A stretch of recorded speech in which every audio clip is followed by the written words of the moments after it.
Good evening, everyone, and welcome to Inside Israel with Joel Chasnoff. I am Joel Chasnoff, coming to you tonight from Marble Falls, Texas, which has become my home away from home here in the Texas Hill Country. It is March 19th, 2024.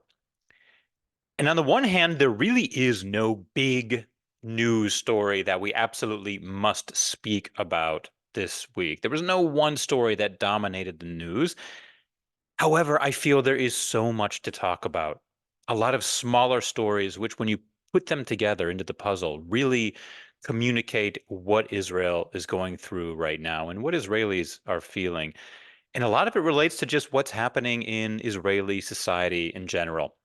And that actually relates to the first thing I want to talk about tonight, a slight detour. I want to talk about the nature of this podcast itself and how I'm actually going to revamp it a little bit.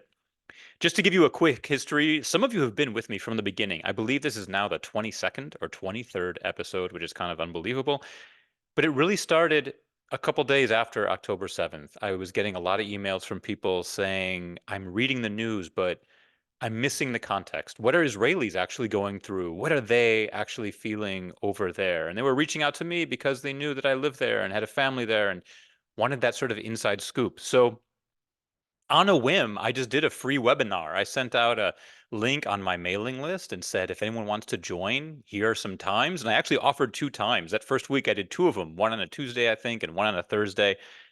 And I saw there was a lot of interest and people were really curious, and it was filling a hole that, despite the enormity of the news coverage we have 24/7, people were missing something and they were able to get it here. And then a lot of people wrote me saying, I couldn't make either of those times. Can you put up a video on YouTube? Could you record it? And that's how the next stage began. I would record every one and put them up on my website now as a video, and also their podcasts on Apple and on Spotify. I just got a note in the chat. Someone is having trouble hearing. Is everyone else okay? Give me a thumbs up, somebody, that you're hearing okay. All right. So we're hearing all right. And from the beginning, it seemed that the mission was clear, that I really wanted to show people what Israelis were thinking, what Israelis were feeling, and I wanted to keep my personal opinions out of it. I definitely did not want politics to be a part of it. And honestly, it wasn't very hard to do in the beginning because in those early days, there was no politics and there really was a unified Israeli mindset.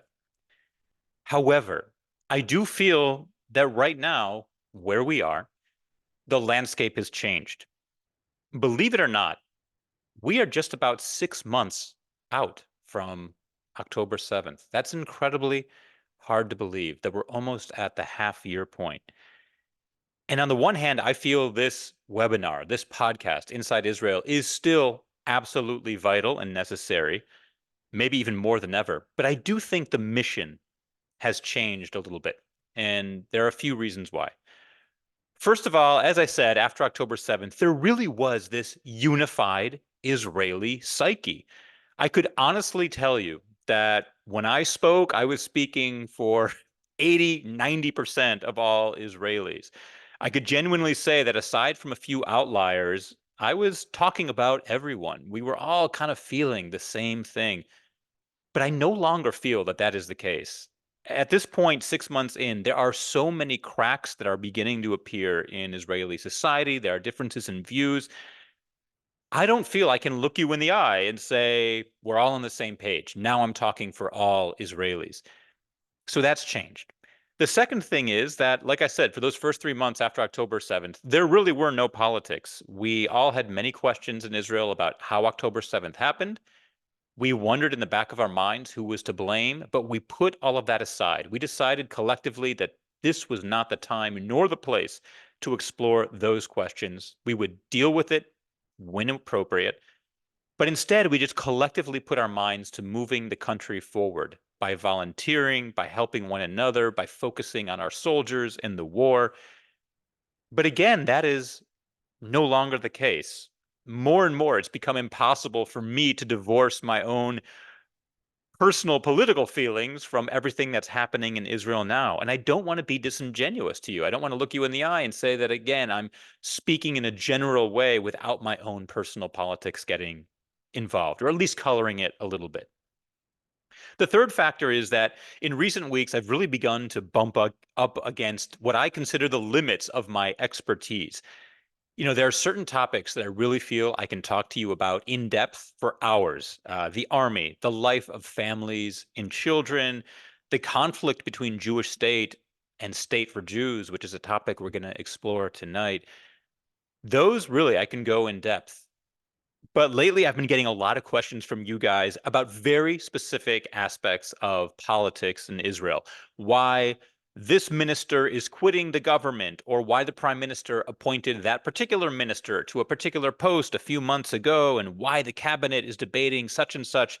And I can certainly weigh in on these issues, but it's not my specialty. And I don't want to fake it. And I don't want to present you something that I'm not sure can really do justice to these topics or give you information that I'm not qualified to give. So that's the fourth angle. And that's the third angle. And the fourth one and the final one is that lately, as many of you know, I've become increasingly frustrated with Netanyahu. And I don't think I can honestly do this podcast without stating that and explaining why. And frankly, I'm also worried about the prospect of a Trump presidency as well. And I want to be candid about that. And I know some of you don't agree with either of those views. And I've gotten a few emails this past week, in particular, people asking me, how could I support anyone but Trump? How can I talk negatively about Netanyahu when we're in the midst of a war? But I really feel that if we're going to keep this authentic and honest the way I want it to be, then I do need to do those things. So the nature of the podcast is going to change in the sense that I really want to be a little bit more, this is what Joel is feeling, and a bit less about this is what Israelis in general are feeling. I don't think I can come to you and say, here's what Israelis all think, here's what we want. But I do want to bring you week after week what I am seeing, what my analysis is. I met as I go around, I meet listeners to this podcast. And I was in Connecticut, Middletown, Connecticut last week, and I met a listener who came up to me after my show and said she really loved it. And I asked her why, because I wanted her input. And she said three things that really stood out to me. She said it's authentic, it's candid, and it's honest. And I loved hearing that. And that is what I want to continue to do, bring you authentic, candid, and honest perspectives on what I'm feeling about Israel. And I also think it's important to point out that I'm not just some guy ranting into a microphone that he bought on Amazon. I do believe I'm qualified to bring you these perspectives and these stories. For one thing, I live in Israel and I'm raising a family there, married to an Israeli, a Sabra, who grew up and loves the country. And we have four children, two of whom just got out of the army, one of whom is back in the army right now. So those are real, authentic perspectives that I'm drawing upon when I bring you my take on the news and what's happening. As you may know, I was in the army myself. I was a soldier in the IDF in the Armored Corps back in the late 90s and took part in operations in Lebanon against Hezbollah.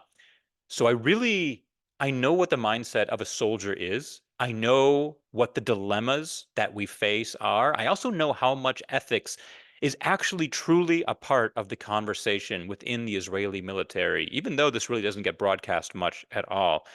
And I know what soldiers are thinking about as they go into battle and how difficult it is to fight enemies who don't adhere to the same rules that we do. And along that note of the army, I'm still very deeply connected with IDF soldiers through my own contacts over the years, but also because Dorit, through all the work she's been doing with army units, has developed some really close relationships with high up officers. And I've even told you about certain stories that the general public does not know about that everyone else is finding out 24 or 48 hours later because of this inside access. But perhaps most importantly of all is that I just spent 5 years researching every corner and aspect of Israeli life for the book Israel 201, which came out last spring. And as many of you know, next Tuesday night, it's being awarded the National Jewish Book Award at a ceremony in New York City, which is why next week's broadcast will take place on Wednesday instead. And for this book, I interviewed several dozen Israelis from all aspects of Israeli society. And a lot of those interviews were cut down and information didn't go in the book itself because the book can only be so long. But what I gleaned from those interviews and from talking to these people who are so invested in the country, that is what I'm going to try to bring you week after week. So yes, there is a chance that I might lose some of you because of this sort of new revamped, more Joel, less Israelis take on the perspective that I'm going to bring.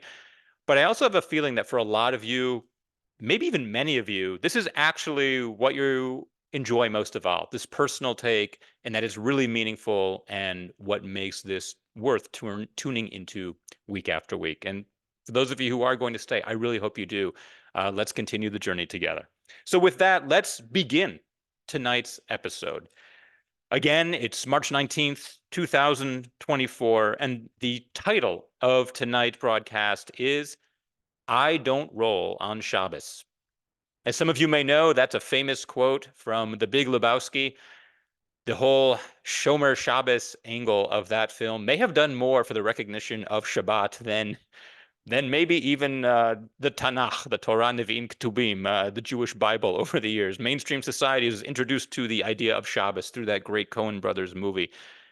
But that quote, I don't roll on Shabbos, I think it speaks to a lot about some of the conflicts we're seeing in Israel right now. And I'm going to bring you three stories that sort of relate to this idea of what I think is the biggest conflict that Israel has. Is it a Jewish state or a state for Jews? Those are different. Those are two different things, and we'll talk about it. So the number one story I want to bring you is, and I don't know if this made news here in the US, but Aryeh Deri, who is the Shas political leader, he, on Friday afternoon, urged Netanyahu to cut short a meeting about hostage negotiations and hostage policy and what our policy would be when going to negotiate for the release of our hostages. He wanted to cut short this meeting on Friday afternoon because Shabbat was getting near. And he said that the hostage discussion is not a case of pikuach nefesh.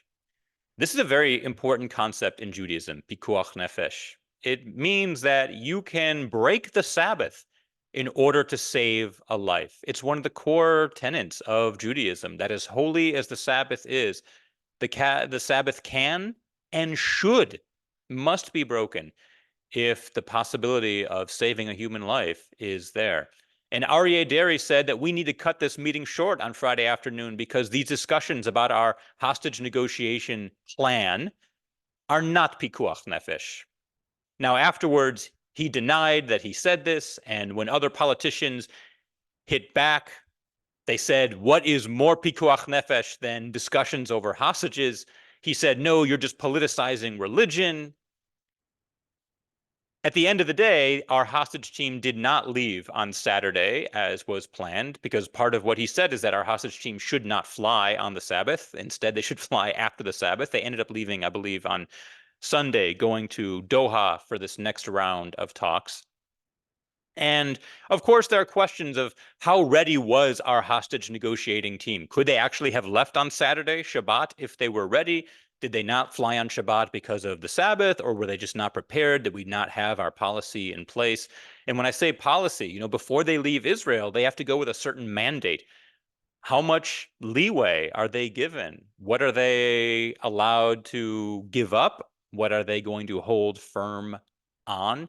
This is the idea that they need to be prepped before they go. And these hostage negotiations, by the way, do not take place face to face. Israelis are in one room, Hamas representatives are in another room, and then different representatives, I assume from Qatar or other countries, sort of shuttle back and forth. Real shuttle diplomacy inside a hotel, as far as I know. But they don't actually meet face to face. But what's important is that they do have a certain set of rules and mandates, and they know how much leeway they have when going to negotiate. And how much they actually had, could they have gone on Shabbat? Nobody knows. But I think what's important here is just the idea that a minister of the government would say on Friday afternoon that Shabbat is actually more important than these hostage negotiations, that it's not pikuach nefesh.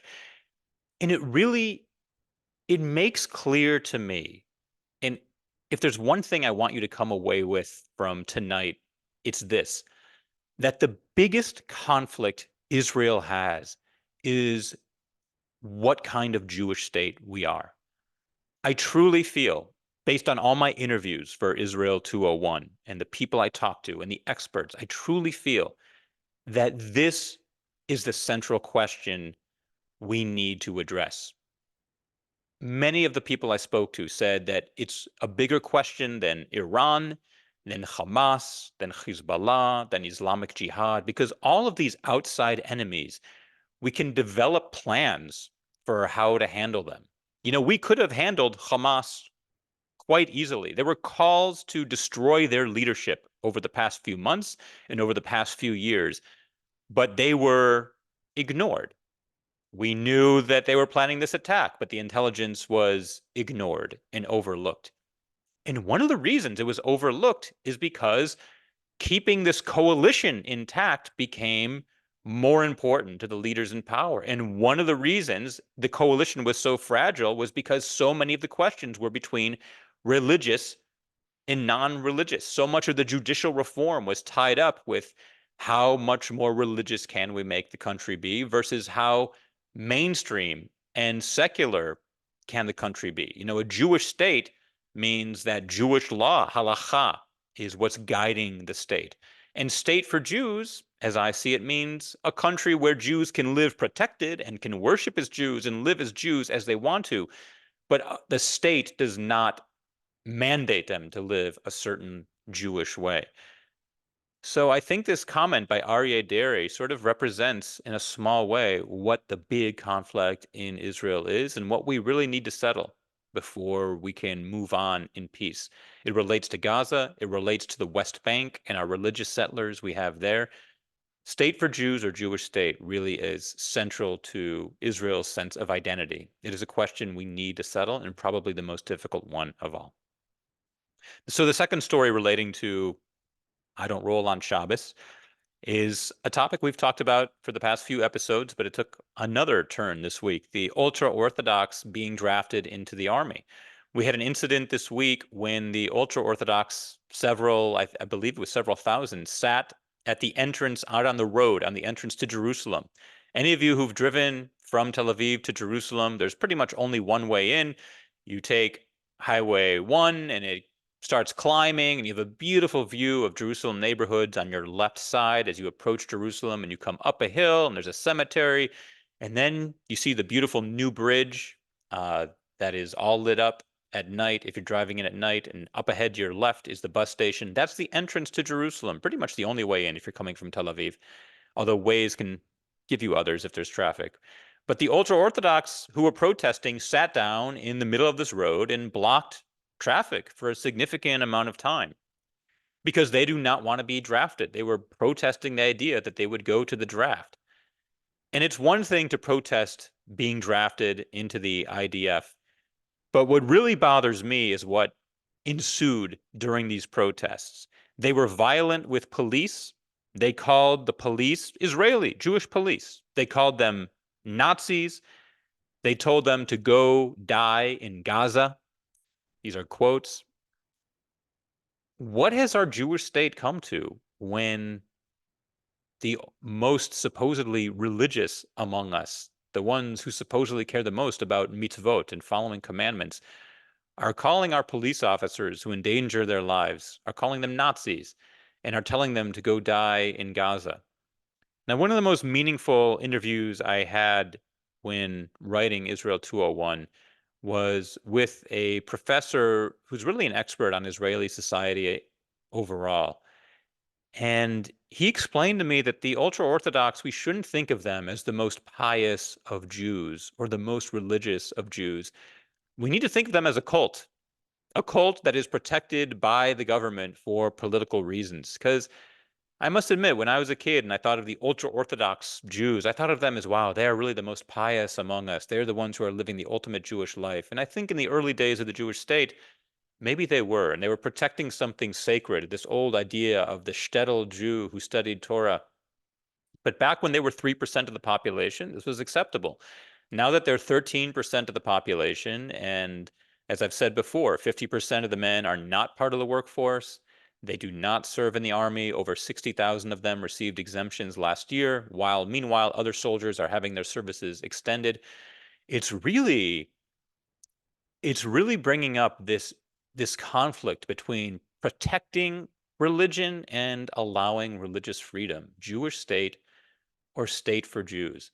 And again, this is why I think it is the most central question that Israel's facing. It's also why I think we need to tread very carefully before drafting Haredim into the military, because arming them, sending them home with M16s, even if they're comfortable serving in the army, if those in their community are not comfortable with serving in the army, I fear that they could steal or get their hands on some of these guns and be violent toward other Jews.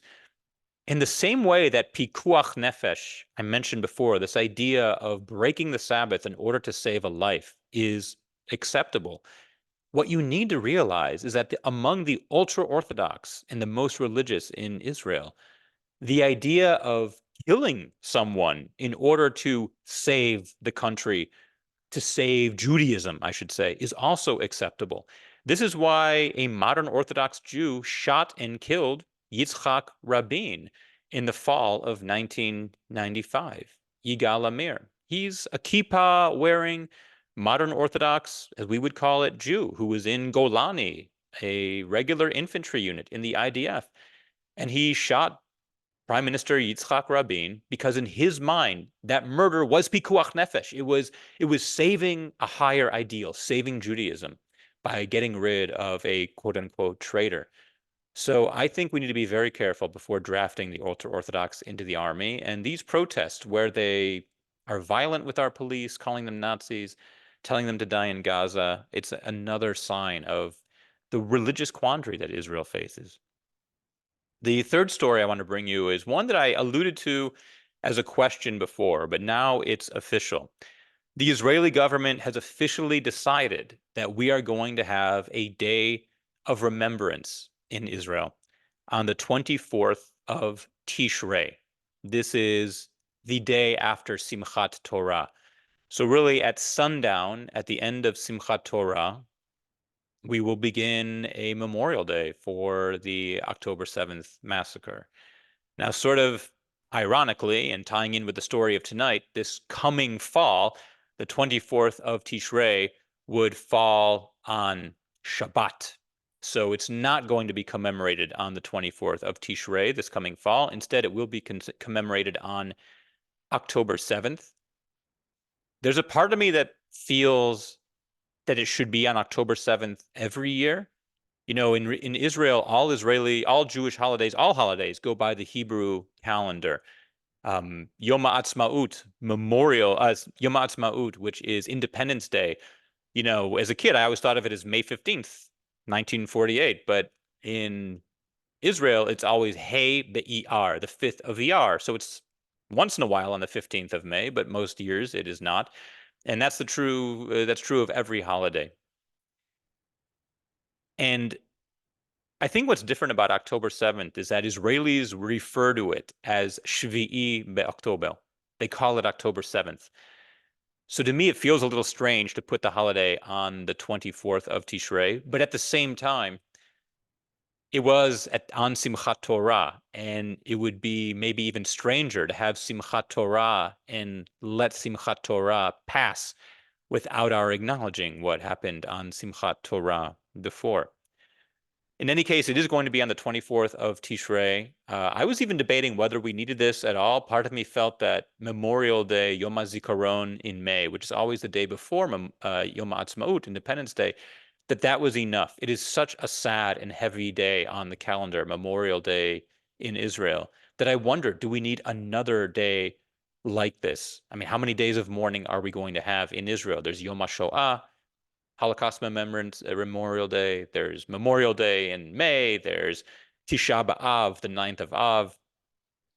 But, you know, in my first book, The 188th Crybaby Brigade, I wrote about how a lot of policies in the Army are absurd, but to not have that policy would be even more absurd. And that's why the policy exists. For example, in the Army, I always thought it was absurd that we had to guard everything. We have to guard when we would go out into the field and the kitchen would bring us a big vat of spaghetti for dinner, someone would have to guard the spaghetti until dinner time. Someone would have to guard the dishes. And it's so absurd, but then you realize it would be even more absurd to not guard the dinner and not guard the spaghetti. It's just part of the army ethos that everything needs to be protected. And I sort of feel it's the same way here. It might be a little bit an exaggeration, a little bit much to have this other now sad Memorial Day on the calendar. But it would be even more extreme, even more absurd to not have that day, to have Simchat Torah end and not have a day on the calendar marking it. So in any case, it is going to be official the 24th of Tishrei. And a few questions enter in my mind, and I'd love to hear what you think about these. What's going to happen in the Jewish community around the world? In day schools, will Jewish day schools commemorate the day after Simchat Torah as a special day in their schools? Will synagogues have services at night the way they do now for Memorial Day?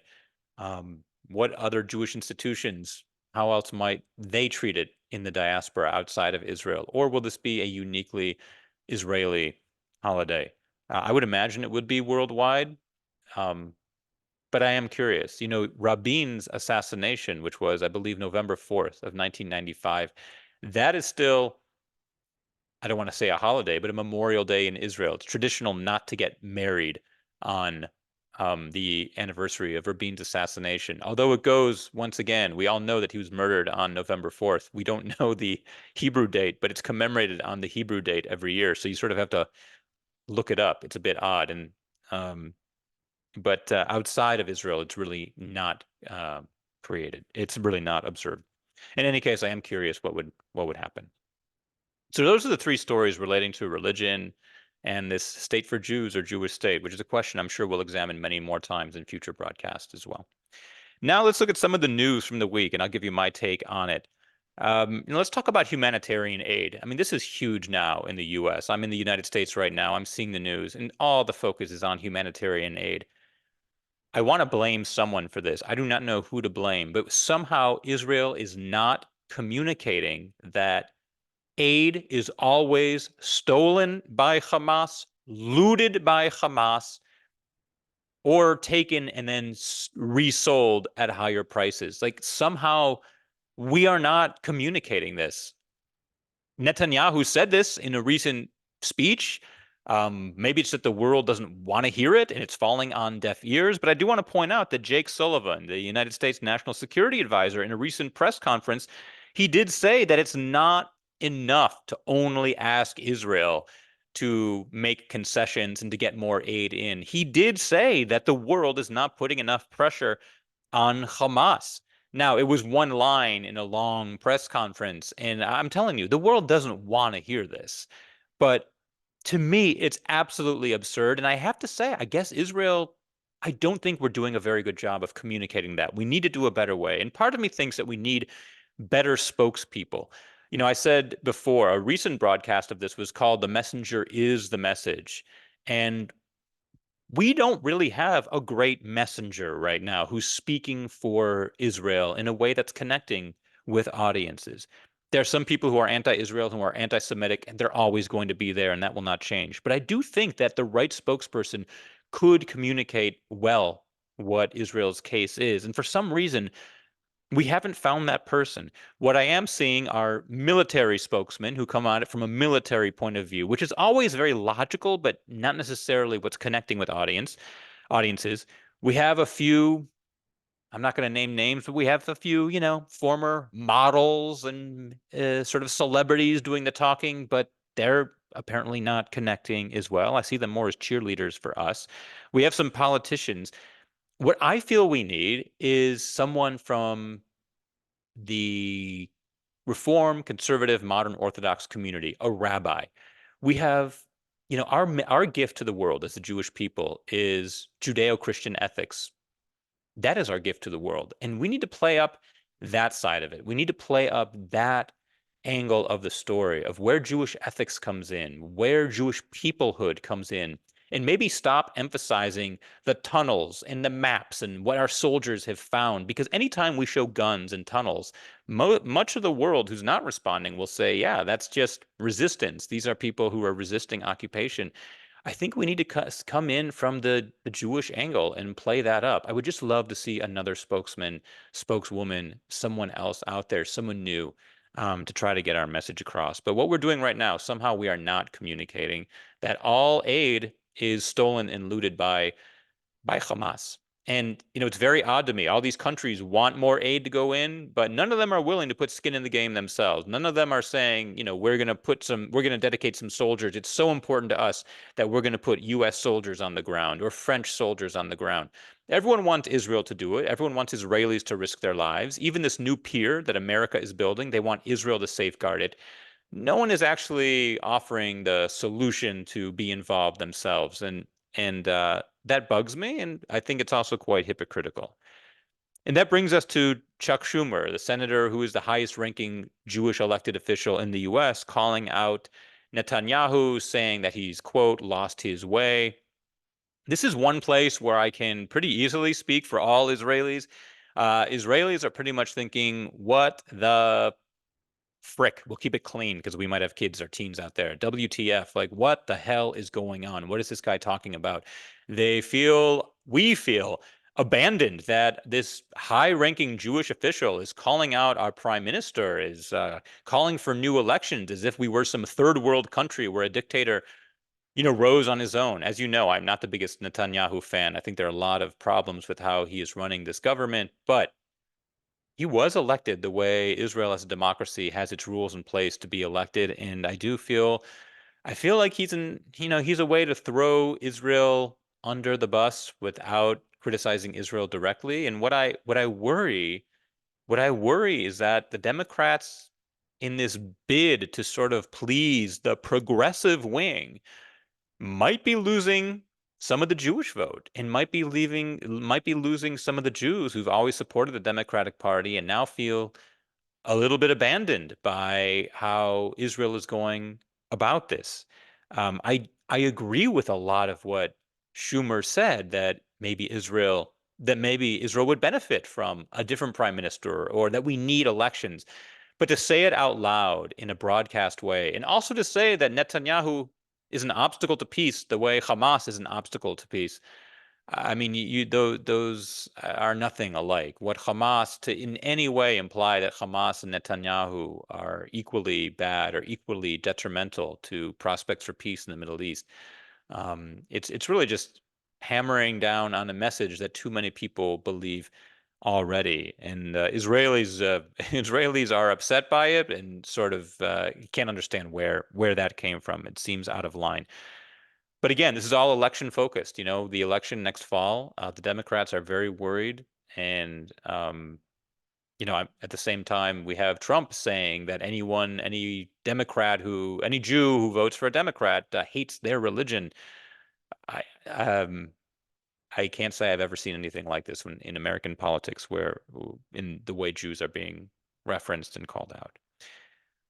Here's the hostage count as of right now. Right now, the Israeli government is saying that we have 130 hostages in Gaza, 32 of whom we have confirmed dead. Another soldier this week who we were not sure if he had been held captive. It turns out that he was killed on October 7th and his body taken to Gaza. So right now we're looking at under 100 living hostages in Gaza. And here's a question I'm going to posit to you. Does this affect how we go about the war? Do the number of living hostages, should that affect how hard we go onto Rafah, which is the last really big battle that we need to fight? Or should it not matter at all? But that is the current count. Here is, I think, what I consider a semi-big story out of Israel. Marwan Issa, who is the number 3 of Hamas on the ground in Gaza, was killed this week in an Israeli airstrike. We had intelligence, which is so important. What's overlooked with all of these operations, and I've said it before, is not just the number of Hamas that we managed to kill, which is over 13,000 at this point. And it's not just the number of brigades that we're able to destroy. It's the number of Hamas militants and operatives that we are able to capture and question. And in a moment, I'll get to an operation that just happened where we got multiple hundreds of suspects rounded up. But this Arresting of Hamas militants who are alive and questioning them and getting intelligence is a crucial part of this war. We are not just measuring how many Hamas militants we kill, it's how many we can capture and extract intelligence from. And we were able to get intelligence on the whereabouts of the number 3 of Hamas, Marwan Issa, and he was killed in an airstrike. And his body supposedly is under the rubble still. I don't know that it's been extracted, but Hamas supposedly is afraid that Israel will manage to get the body and use it as a bargaining chip. Why is this big news? As I've said before, in the Middle East, the signal is everything. We are sending a signal to the leadership of Hamas that we will find you.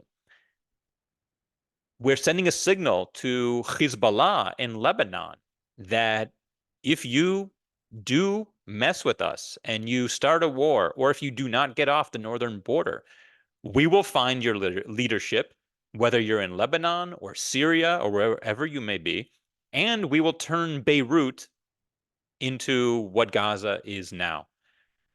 So it's not just the war to destroy Hamas and bring home the hostages. It's the war to send a signal to Israel's other enemies. And this is why I firmly believe that we need to continue this war. And by the way, just to be clear, that's where Israeli society feels as well.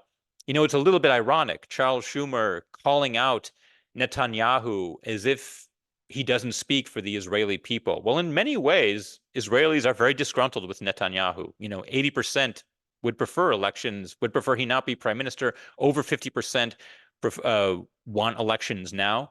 But in terms of continuing the war, most Israelis, I assure you, think that Netanyahu is actually going too slow. They want Israel in Rafah now. They want Israel in Rafiah immediately. They do not think we should be sending aid into Gaza while we still have almost 100 living hostages. Why are we supplying aid that's going to be stolen by Hamas when we have hostages and no one is calling for the hostages? So Israelis want this war to continue. And they want it to continue hard, not just because we need to destroy Hamas, but because we need to send a signal to our other enemies of what happens when you go to war with Israel. We need to recapture some of that Israeli badassness that used to be part of the Israeli ethos, but has softened starting, I think, in 2006 with our war in Lebanon. And that leads us to this operation I talked to you about. There was a big raid on the Shifa hospital. Shifa is it's not in southern Gaza, it's in central Gaza, and it was used as a headquarters for Hamas. And Israel was able to clean it out in one of the earlier stages of the war. But we got intelligence from all of these Hamas militants we've captured. We got intelligence that Hamas was back in there, that they were regrouping inside Shifa Hospital. Now, I want to point out Shifa Hospital is an operating hospital. There were patients and doctors in the hospital. Despite that, Hamas was going in, using it as a new base of operations. And a raid began 2 nights ago at 2:30 in the morning. And when all was said and done, we rounded up 300 Hamas militants that we were able to arrest and take for questioning. We killed over 50 Hamas militants. Sadly, one IDF soldier was killed in the operation, a soldier from Jerusalem in the Nahal Infantry Brigade, and today another soldier was killed. That brings the count to 251 IDF soldiers killed since we went into Gaza. That does not include the hundreds who were killed on October 7th itself, but 251 killed since we went into Gaza.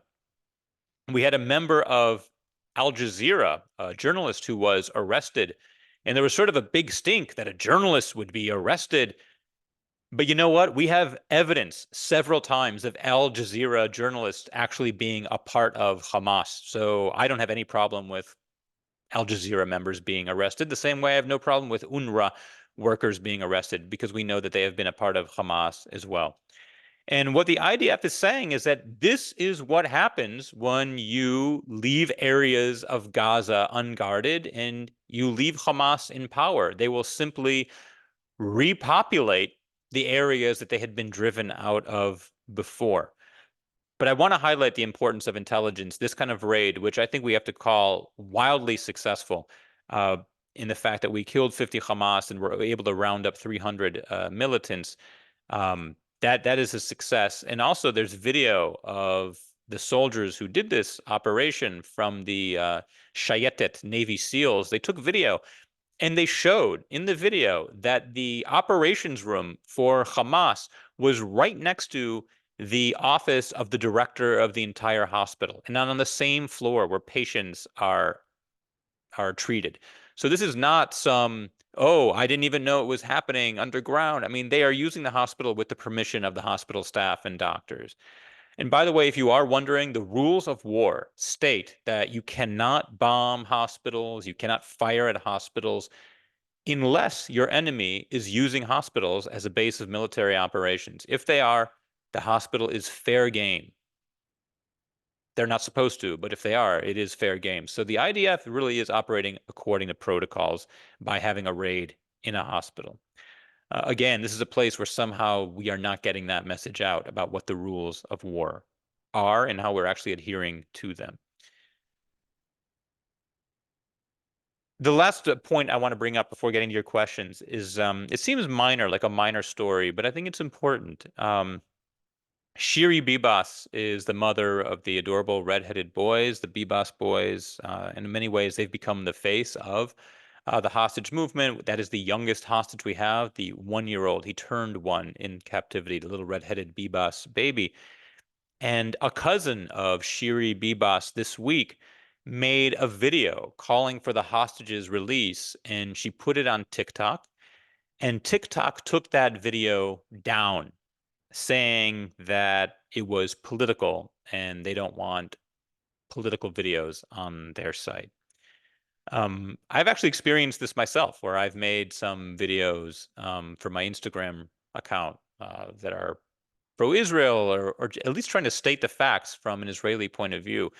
And when I try to boost these videos, I'm denied that it's political speech and not allowed. And why do I feel that a TikTok video is worth bringing up and talking about? Because we need to realize that there's a bigger ecosystem at play here. That this whole social media war, it's not just that Israel's PR isn't good. And I think we can even argue about how good it is or isn't in terms of social media. We've put out a lot of facts on social media that people just don't like or don't pay attention to. But there's something else at play here, which is the system is rigged against us. It really is. TikTok, it's been come out in the news, has a lot of anti-Semitism within the company itself. Because it's China-based and run, they have a motive to censor Israeli content and favor pro-Palestinian, pro-Gazan content. So the playing field isn't even equal. And I'm not saying I can offer a solution, but I want you to be aware of it. I want you to be aware of that angle as well, that even when we try to compete on the same playing field, we're denied access simply because of anti-Semitism and anti-Israel sentiments that are baked into the system. So now I want to get to your questions. And this actually brings up one other change to this podcast that I want to introduce. You know, in the past, my MO was always email me your questions and also put those questions in the chat. But it's become increasingly clear, as I'm sure you've seen, that I'm very bad at acknowledging questions in the chat. It's just too much going on at once to see them, to read them, make sense of them, and answer them. And I also really can prepare better when I get them by email. So I love the fact that you guys are using the chat as a place to talk amongst yourselves and build community and chat with each other. But in terms of questions that I actually answer, moving forward, I really am going to try to restrict it to those that come in by email. And I get at least a dozen, maybe more every week. Often they're similar, and so I combine them into one. But it's not like there's going to be a shortage if I only go by the email route instead of in the chat themselves. So continue to talk and argue with each other and everything else you do in the chat. But the questions, I'm going to really encourage you to send them to me by email moving forward. So let's get to the first. And this is actually not a question, but this is a statement, and it comes from Linda. Although I guess it is a question as well. And it's really a good one. And she's calling me out on something that's important, but at the same time, I want to address it. So Linda writes to me, why do you describe the Tatzpitaniyot as girls? And what she's referring to, the Tatzpitaniyot, are the young women. They are soldiers whose job is to sit on the border and they watch television screens 24/7, 365 days a year. This year, 366, monitoring our borders. They do it along the border with Gaza, along the border with Syria, Jordan. They do it along the northern border with Lebanon. These Tatzpitaniyot are our eyes and ears along the border. And I've mentioned in past episodes of how the Tatzpitaniyot noticed what was happening in Gaza and reported it to their commanders, the Hamas rehearsals for October 7th, but their reportings were ignored. And a lot of times when talking about these Tatzpitaniyot, these young soldiers who are women, I call them girls. You're right, Linda. And Linda is asking, why do I call them girls? And she writes, it seems to me that anyone old enough to serve in the IDF is old enough to be spared the indignity of being infantilized, meaning called a girl, like an infant. Many in the IDF maybe if the IDF treated female soldiers as women and not as girls, as you refer to them, they could avoid sabotaging Israel's safety and security with their own sexism. And so, Linda, this is a good point. Why do I call them girls? And there's a few reasons. One of them is just maybe a little bit of habit that I call them girls. And I probably should do a better job and call them women, because you're right. When they're sitting on the borders doing this incredibly tough job, they are an adult. They're doing this as women, not as infants, children, not as little girls. But there's actually another reason why I call them girls. Two reasons. One is that I'm just translating from the Hebrew. And in the Hebrew, when we refer to them as, banot.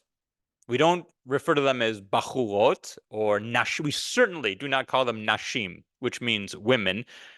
We call them banot, which means girls. And in the same way, we call our male soldiers banim, our boys. And it's not just that we're calling them that out of laziness, but this moves on to the other reason. It's really a term of endearment, and it's a way of communicating how we feel about them. In Israel, we don't view soldiers as men and women. We know that they're doing the jobs of men and women, but we think of them as our boys and girls because that's what they are. They are our sons and daughters. And when I use the word girls, one of the reasons I am is because I want to communicate to you how young they are. They are women, you're right, but they're also our daughters, and they are so young, and they're so young and given so much responsibility that it's natural for me and for all of us to refer to them as girls. It's done so lovingly as a term of endearment, but also to communicate just how much they're doing at such a young age. So you're right. I probably could be better at respecting their adulthood, but it is important to me to also communicate just how young they are and how much we love them and care for them. And it's the same reason I call our soldiers our boys and our sons, even though I'm well aware that they're going into Gaza and on the Lebanon border as men. So there's, like, I guess, two parts to that response. But I do thank you, Linda, for bringing that up. Eva and Ed, who I've met in New Mexico, they wrote, how can we reconcile our support for Israel with the atrocities that are being committed in the West Bank? And what they're referring to are Jewish settlers vandalizing cars, homes, stores of Palestinian residents of the West Bank, beating them, being violent, setting fires. And I think, Eva and Ed, your question contains the answer. We somehow need to reconcile that this isn't the whole picture. We can support Israel without supporting every aspect of Israeli life. I want to reassure you that Israelis feel the same way, that we support the war, support our soldiers, but most Israelis are very upset by what's happening in the West Bank, not just on a human rights issue of how we're treating the Palestinians, but also for ourselves. We know that this will come back and haunt us as the Jews who live inside Israel. There's a reason that support for Hamas in the West Bank has risen, has increased 300% since October 7th. And it's largely because of the violence that we Jews in the West Bank have been inflicting upon Palestinians. So how do we reconcile it? We don't say I excuse it. We try to improve that part of Israeli society, which is what a lot of Israelis want to do. But we also know it's not the whole of Israeli society. This goes perfectly hand in hand with what I think is one of the big themes of tonight, which is Jewish state or state for Jews. And this is going to be one of the major questions we have to state. We have to face that as we try to separate from the Palestinians, ultimately there will come a moment where we have to remove certain Jews from the West Bank if we want to have that separation for our own sake. And there could be a violent reaction. I can pretty much assure you there will be a violent reaction if and when Jews from the West Bank need to be removed from there.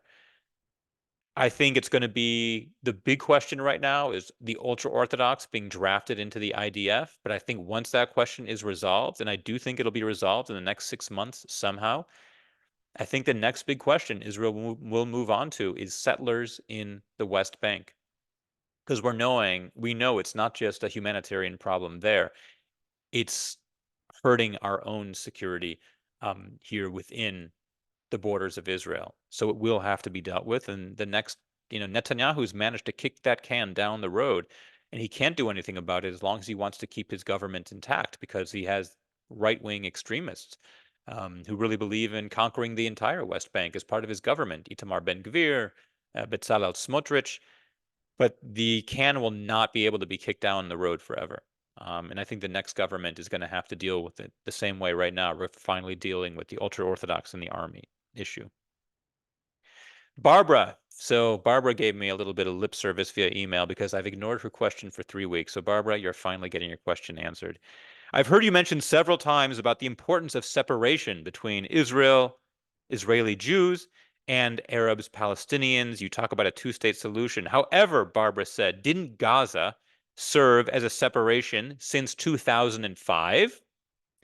That didn't work out too well. So she's right. In 2005, up until 2005, we had Jews living in Gaza. I believe it was under 1,000, but we had Jews living in Gaza. And Ariel Sharon unilaterally pulled our Jewish settlers out of Gaza in 2005.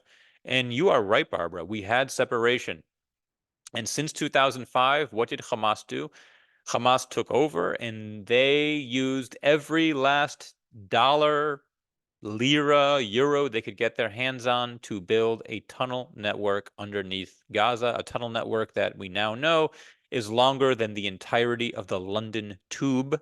Let that sink in. Under Gaza, we have more tunnels than the entire tube under London, built in, 18 years and 19 years. And so Barbara is saying, why am I calling for separation when we saw that this separation from Gaza did not work? I think there's one big difference right now, Barbara, is that in 2005, Israel said, we're going to go at it alone. We're pulling out of Gaza and we're going to protect Israel from Hamas and from Gazans. Actually, Hamas wasn't in power when we pulled out, but we're going to keep this separation. We're going to be the ones responsible. Right now, the world is interested in seeing a two-state solution, and they're interested in being a part of it. They're interested in rebuilding Gaza for the Gazan people. They're interested in being part of Israel's security. The world recognizes how dangerous Hamas is.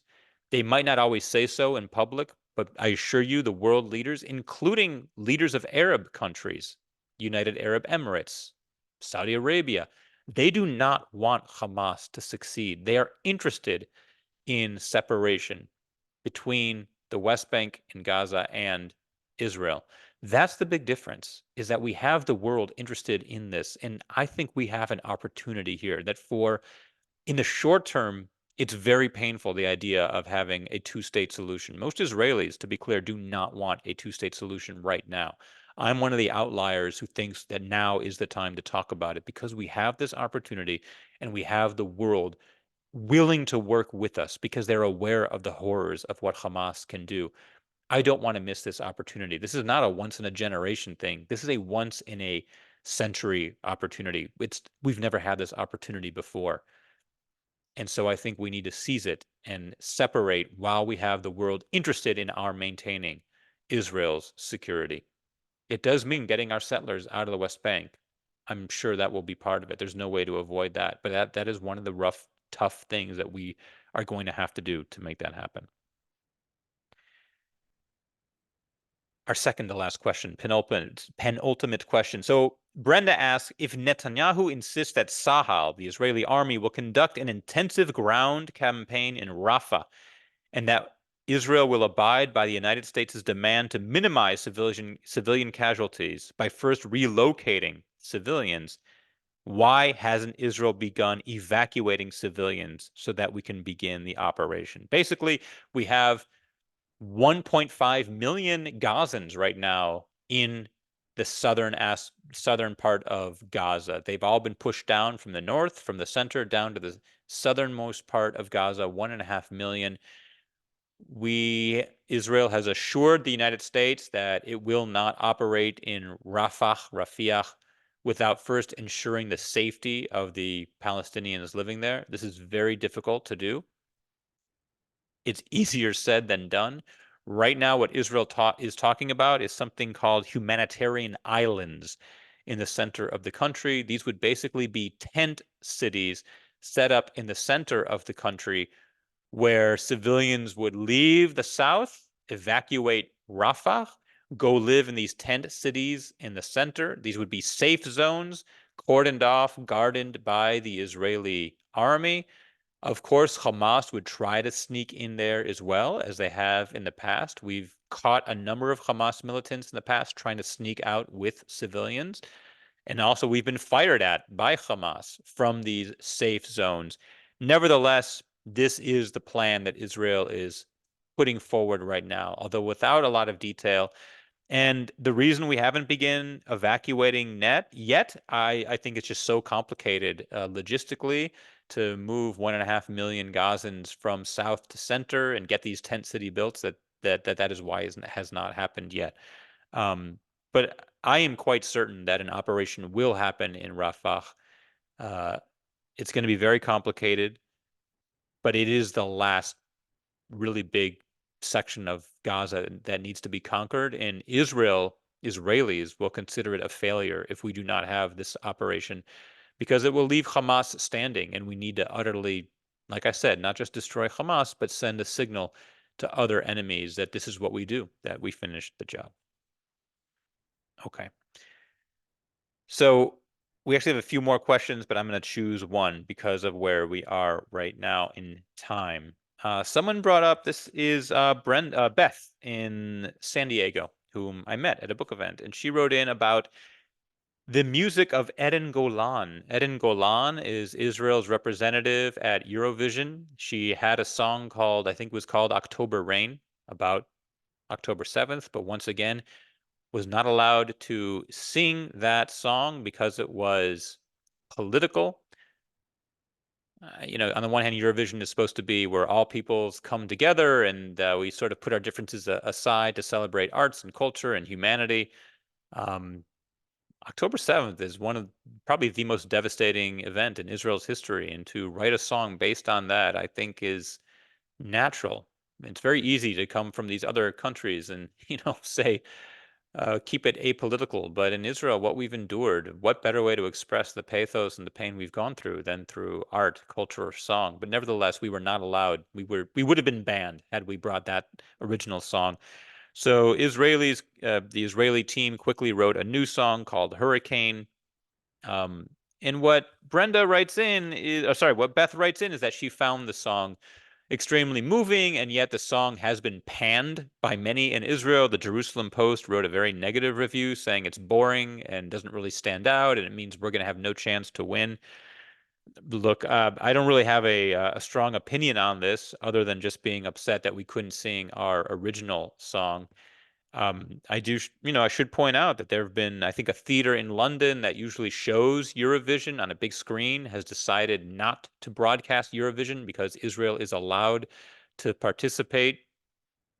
Once again, the world simply is upside down when Hamas terrorist organization can do what it did, and others are refusing to broadcast Eurovision because Israel is singing. And I'm curious what's going to happen with the Olympics this summer. Will this still be front of mind when the Israeli Olympic team arrives carrying the flag? Will they be accepted? Will they be booed?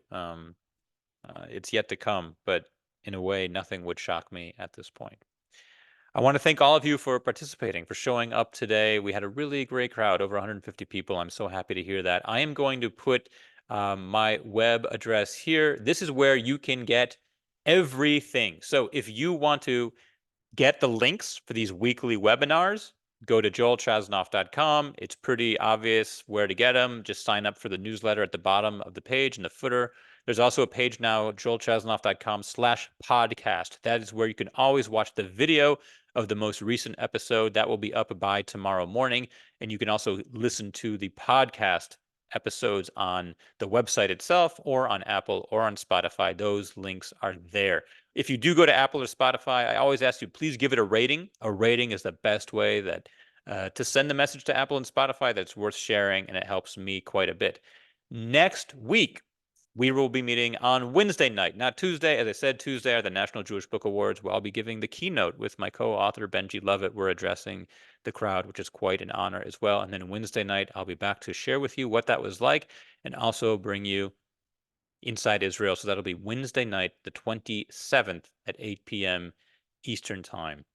Thank you so much for joining tonight. Keep your questions coming. Have a great and peaceful week to all of you. I'll leave the chat open for a few more minutes so you can talk and argue and debate with each other. Laila Tov, everyone. Joel, signing off.